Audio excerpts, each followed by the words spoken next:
चलिए कहानी की शुरुआत करते हैं। ये बात 13 अक्टूबर सन 1972 की है, जब एक उरुग्वायन रग्बी टीम मैच खेलने चली जा रही है। इस फ्लाइट में 5 क्रू मेंबर्स को मिलाकर कुल 45 पैसेंजर्स हैं, जिनमें से कुछ पेरेंट्स भी शामिल हैं, जो अपने बच्चों को सपोर्ट करने के लिए उनके साथ जा रहे हैं। इनमें से कुछ प्लेयर्स पहली बार देश से बाहर जा रहे थे, जो बहुत ज्यादा एक्साइटेड थे। अब सभी लोग फ्लाइट नंबर 571 में बैठकर उड़ान भरते हैं। तभी प्लेन एंडीज पर्वत के ऊपर से होकर गुजरता है, जो अर्जेंटीना और चिली को अलग करता है। इस दौरान प्लेन कई बार जोर जोर से हिलता है। फिर प्लेन में बैठा एक पैसेंजर एक्सप्लेन करता है कि जब अर्जेंटीनियन प्लेन्स की गर्म हवाएं पहाड़ों की ठंडी हवाओं से टकराती हैं, तो सक्शन इफेक्ट क्रिएट होता है, जो प्लेन को नीचे की तरफ खींचता है। इसी वजह से हम सीधे ना जाकर साउथ से जाते हैं। अब कुछ मील चलने के बाद अचानक प्लेन नीचे की तरफ गिरने लगता है और सभी पैसेंजर्स काफी ज्यादा डर जाते हैं। फिर पायलट्स पूरी पावर के साथ प्लेन को ऊपर उठाने की जद्दोजहद करते हैं, लेकिन पहाड़ क्रॉस होने से पहले ही वह टकरा जाता है और क्रैश होकर 2 हिस्सों में टूट जाता है,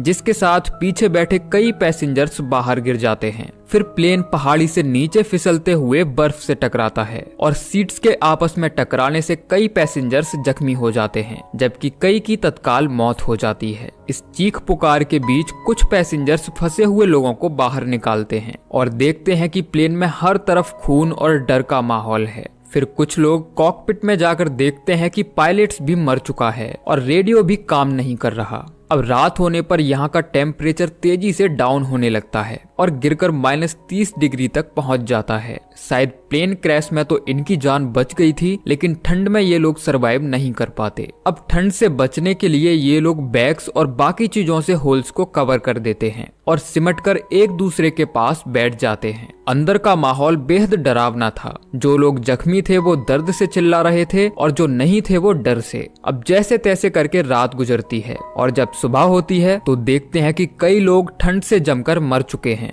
फिर कुछ पैसेंजर्स बाहर आते हैं और देखते हैं कि उनके चारों तरफ सिर्फ बर्फ से ढके हुए पहाड़ हैं। अगर जल्दी ही कुछ नहीं किया तो सब के सब मारे जाएंगे। इसीलिए ये लोग प्लेन के अंदर जगह बनाने के लिए सीट्स को बाहर निकाल देते हैं और जो लोग जख्मी थे उन्हें धूप में बाहर लाया जाता है। फिर इनमें से एक पैसेंजर खाने पीने की सभी चीजें इकट्ठा करता है और उन्हें एक सूटकेस में संभाल कर रखता है, क्योंकि जब तक कोई मदद नहीं आ जाती तब तक इसी खाने के सहारे जिंदा रहना होगा। इस प्लेन हादसे में अब तक 11 लोग अपनी जान गंवा चुके थे, जिनकी बॉडीज को उठाकर ये लोग दूसरी साइड रख देते हैं। तभी उन्हें ऊपर से प्लेन के गुजरने की आवाज सुनाई देती है, जो शायद यहाँ उनकी तलाश में आया था। सभी लोग मदद के लिए जोर जोर से चिल्लाने लगते हैं, लेकिन रेस्क्यू टीम उन्हें नहीं देख पाती। अब रात होते ही सभी लोग प्लेन के अंदर चले जाते हैं और होल्स को अच्छी तरह कवर कर देते हैं ताकि ठंड अंदर ना आ सके। इस तरह एक और रात गुजर जाती है। अगली सुबह नंदो नाम के एक प्लेयर को होश आता है, जो अपने परिवार के साथ इस सफर पर आया था, लेकिन इस हादसे में उसकी मां की डेथ हो चुकी थी और बहन की हालत काफी नाजुक थी।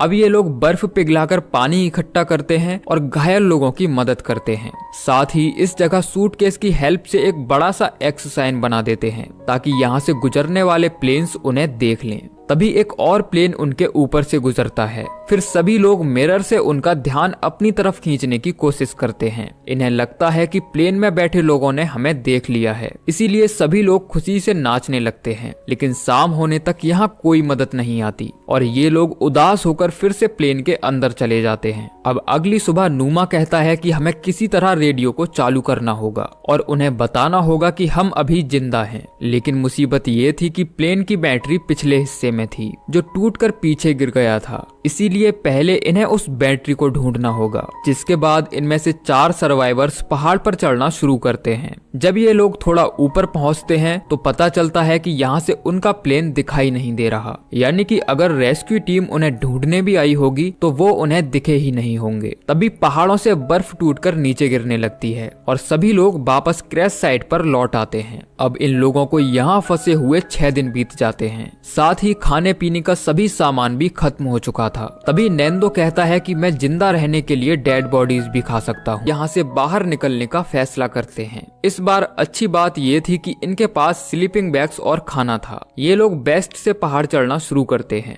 नैंदो का मानना था कि इस पहाड़ को क्रॉस करके वे चिली पहुंच जाएंगे। अब चढ़ते चढ़ते इन्हें शाम हो जाती है और तेज बर्फीली हवाएं चलने लगती हैं। फिर ये लोग बर्फ में गड्ढा खोदकर जगह बनाते हैं और पूरी रात उस स्लीपिंग बैग के अंदर गुजारते हैं। अब सुबह होते ही ये लोग फिर से चढ़ाई शुरू कर देते हैं। सबसे पहले नैंदो पीक पर पहुंचता है और देखता है कि अभी उनके सामने विशाल माउंटेन रेंज है, यानी कि अभी उन्हें काफी लंबा सफर तय करना है। लेकिन इस घाटी को पार करने में उन्हें कम से कम 12 दिन लगेंगे, जबकि खाना केवल 8 दिन का बचा था। इसीलिए ये लोग तिनित को वापस प्लेन पर भेज देते हैं ताकि उनका खाना ज्यादा दिन तक चल सके। अब नैंदो और रोवर तो उन बर्फीले पहाड़ों से होते हुए आगे बढ़ते हैं और लगातार कई दिन तक चलने के बाद ये लोग घाटी तक पहुंच जाते हैं, जहां का इलाका काफी पथरीला था। तभी नैंदो का जूता फट जाता है, जिसे रोवर तो एक कपड़े से बांध देता है। अब एक सुबह ये दोनों उस बर्फीले इलाके से निकलकर नदी के पास पहुंचते हैं और पेट भर के पानी पीते हैं। तभी नदी के दूसरी तरफ इन्हें एक शख्स नजर आता है जो घोड़े पर सवार था। ये लोग उससे मदद मांगते हैं।